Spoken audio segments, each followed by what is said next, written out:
Salam hukum sebagai panglima. Di video kali ini saya akan membahas wajib tidak perusahaan memberikan THR kepada karyawan. Nah, ini saya Wendy Napitupulu akan menjelaskan yang memang ini sering terjadi sebelum menjelang Lebaran. Nah, ini yang paling sering diheboh-hebohkan kepada seluruh karyawan se-Indonesia. Nah, ini luar biasa ini.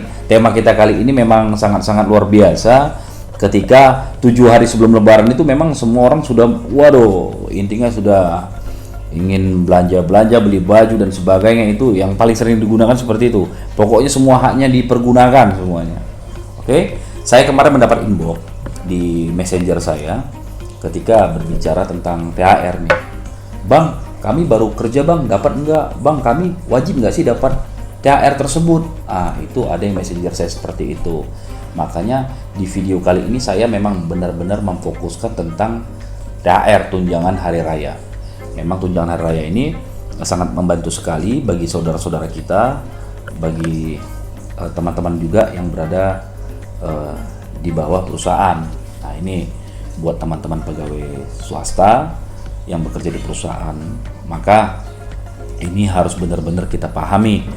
Saudara-saudaraku semua harus tahu, 7 hari sebelum Lebaran wajib perusahaan memberikan THR. Loh, kok bang mundur sih perusahaan saya? Kalau perusahaannya mundur, ya mungkin mereka ada kebijakan lain. Ya mungkin nanti dari pihak perusahaan akan menjelaskan, ya, akan menjelaskan kepada karyawan tentang keterlambatan. Kalau memang dia tidak 7 hari sebelumnya, jadi kita jangan terus langsung mendesak, tapi tanya kepastiannya. Yang namanya kita dalam hukum juga sama, kepastiannya yang penting gitu loh dalam pelaksanaannya. Ini, jadi kalian itu sudah kerja 12 bulan, berarti kalian itu mendapatkan THR-nya itu ya 1 bulan gaji, seperti itu. Memang kita harus paham betul yang namanya THR.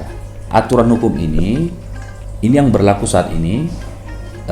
Adanya perubahan. Nah, ini sekarang yang saya omongin ini yang aturan yang sekarang yang baru, nanti bisa saudara-saudara lihat sendiri aturan hukumnya. Nah, yang intinya di sini kita harus bisa membedakan apa yang namanya menjadi hak dan kewajiban. Ketika kalian sudah melaksanakan kewajiban kalian dengan baik, otomatis respon yang positif pun akan datang kepada kalian sebagai karyawan. Itu kalau kerjanya baik. Namun biasanya kenapa sih yang sering terjadi dalam permasalahan hukum nih ya, saya berbicara sedikit yang pernah juga kami tangani, saya sebagai praktisi hukum.